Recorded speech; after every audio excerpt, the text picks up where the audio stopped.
All right, so after all of these years of using Splice, I finally got a copyright infringement that actually stuck. And I don't really know how I feel about that. Bolo!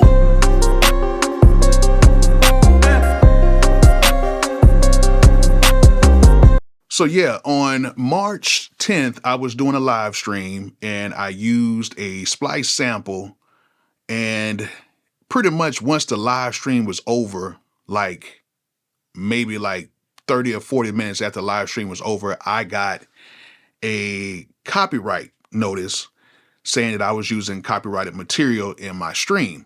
And it was from an artist that is signed to a Warner Music Group. Now, it's kind of ironic because I'm signed to Warner Chappell with my publishing company, and Warner Music Group actually hit me up with the copyright infringement, which is kind of crazy. However, I've been through this situation before, and usually I just submit a dispute and it gets cleared up because I say, hey, it's a splice.com sample, and pretty much, you know, usually like in 24 hours, it gets cleared up. But in this situation, it said it's going to take about 30 days. So I was like, okay, cool. I didn't really think about it because, you know, I had got some donations and stuff through the live stream and everything was pretty cool. So I wasn't really thinking about it. So I kind of, you know, let it go. But then like a couple days after, I was just, you know, on my, you know, YouTube studio looking up some analytics or whatever, and it showed up that I still had the claim. And I was like, oh, okay. So it's still there. So what I did was I hit my people over at Splice and I was like, hey, this is what happened. And they were like, oh, everything should be cool. Just download this certificate, and this certificate will show that you have authorization to use that sample. And, you know, whoever's claiming the copyright, they don't really own the copyright of that sample because it's through Splice. You have an account with us. It's current. You should be good. So I went ahead and I downloaded the certificate, and I was trying to figure out, who do I send this certificate to? Because on YouTube, there is no place to where you can upload anything to kind of prove that it's yours. All you can do is just submit and type in, you know, that this is a Splice sample and, you know, you have authorization to use it. So there was nowhere to actually send this certificate that they have to prove that you are authorized to use the sample. So I just kept it. I downloaded, you know, it's a PDF. I downloaded and kept it, and I thought everything was all good. So yesterday, I got a notice from YouTube saying that the original copyright holder basically said that no, you're not able to use this sample, and we're going to take all the money from the video, which is cool. You know, they can take the $20 that I made off the video. But the thing about it is, it's kind of crazy because I have a lot of faith in Splice and what they do. And, you know, I've represented them on a number of videos, and even videos that they wanted me to do videos on. And even sometimes I just did videos just because I liked the company. However, I feel a little bit slighted because in this situation, it should not have happened like that. And it should be somehow, some way to where they could take care of this in a better manner. Now, I'm pretty sure if I could, you know, go in and probably make a few emails and really make a big issue about it, they probably might can get to the bottom of it. But this is the thing I'm kind of concerned about. Even though Splice represents a lot of artists, there's a lot of samples on there, and usually in these situations, they get resolved. I'm not going to say that, you know, I'm immune from this type of situation. I knew there was a possibility. But my way of thinking is, what about the people who don't have the type of contacts that I have to try to get this resolved? What about the average person who just wants to create music, put it out, or just make beats on YouTube to make an honest living? What about them? What about the common folk?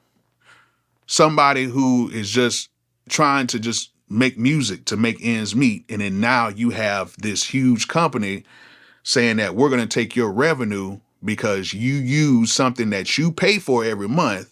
But however, since one of our artists have it and we have it claimed on our copyright, it's now technically ours and we want our money. And the thing is, it has me thinking, well, is Splice big enough to even battle the record companies in this situation?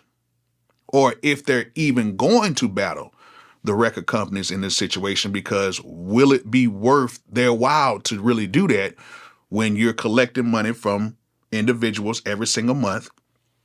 You're paying the creators because the creators are making the material so these people can pay you every single month.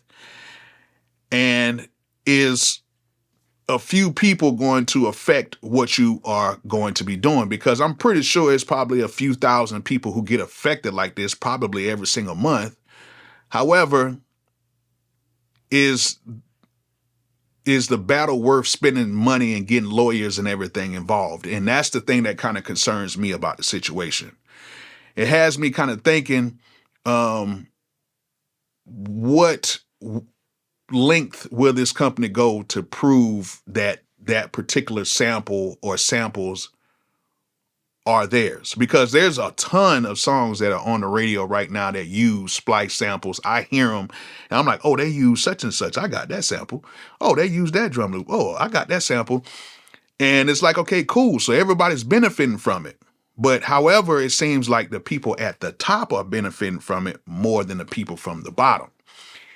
And I can't get jiggy with that, to be honest, because even though that it is basically free will if you are a member of Splice to use that sample and to use it royalty free in a sense, I still feel like the smaller people are going to be affected more because of what these bigger companies have. They have the lawyers, they have the manpower to fight this type of stuff. And people who are just everyday musicians, they won't have the manpower to fight that. And to some people, $20 is a lot. To me, it's not that much, but at the end of the day, that's still a half a tank of gas if you really think about it. And if somebody gave me $20 at the gas pump, I'm totally fine with that. Well, it's a half a tank of gas here in Georgia. In California, other way, that's probably like 2 gallons.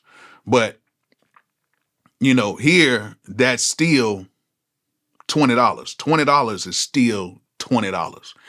And I made more off the live stream, but I guess for the, copyrighted portion of it, it's like $20, whatever. But at the end of the day, that's still $20. I don't care what anybody says. $10 is still $10. $20 is still $20. $50 is still $50, and $100 is still $100. I don't care how much money I've made. It's still money that's being taken away from me, and it's money that's being taken away from other creators as well. If they want to come online and play their beats, or if they may want to upload their beats, they might get copyright claims and stuff like that. And like that's really kind of concerning to me. So it's not really necessarily about me. I think it kind of sheds a little bit more light because it did happen to me. And I think that I will be focusing a little bit more on how to kind of do workarounds with this. But one thing I will say is this. If you are using Splice samples, there's so many people using them right now, to where there's a lot of people being lazy and they're just taking the sample for what it is. They're not pitching it. They're not cutting it up. They're not doing whatever. If you're using Splice samples, make sure that you alter the sample somehow. Chop it up, use different parts, pitch it, do whatever you need to do. Because if you use a Splice sample and just the original state it's in, and somebody from a major label uses it, they're going to claim it as original work, even though it is not their original work, but it is still a Splice sample, so they can use it without even having to credit the creator of it. But what will happen is they will come back for the smaller creator because they can do that. So it's a crazy situation. So what I'm telling you guys is make sure you guys cut up these samples, pitch them, do other things with them than just leave them in their current state. And even if you do try to do that, sometimes they can even still come back for you. And just know that, just to be honest with you, I don't know if Splice is even going to put up a fight, because either they might not have the manpower or they might not have the willpower to fight, because they're making their money, they're fine. The record labels are making their money, they're fine. And if a few creators lose some money, it is what it is. You know what I'm saying? I forgot the term of it. It's a term that they use with like auto companies, where they look at it in the standpoint of, oh, if we put these certain tires on a car and a few people die, if we just pay this money, it's actually cheaper for us just to pay the money for the people who died than us to take all the tires off the cars. I can't remember what the term was. If you guys can help me out, let me know. But this basically like the same type of situation. It's like, well, if a few people get affected, oh, okay, that's whatever. You know, it's not really affecting their bottom line in a sense. So yeah, y'all let me know if my feelings are valid, and let me know if this is something that is very concerning, and if you guys want to have more conversations about this, because yeah, man, I got for the first time in years. So I'm just hoping that this doesn't happen to somebody who cannot get a hold of certain people. You know what I'm saying? So yeah, that's what happened. And I hope that that, you know, a lot of smaller creators don't be affected with this type of a situation. So hope you guys enjoyed this video. Hope you guys learned something from it. And like I always say, peace out.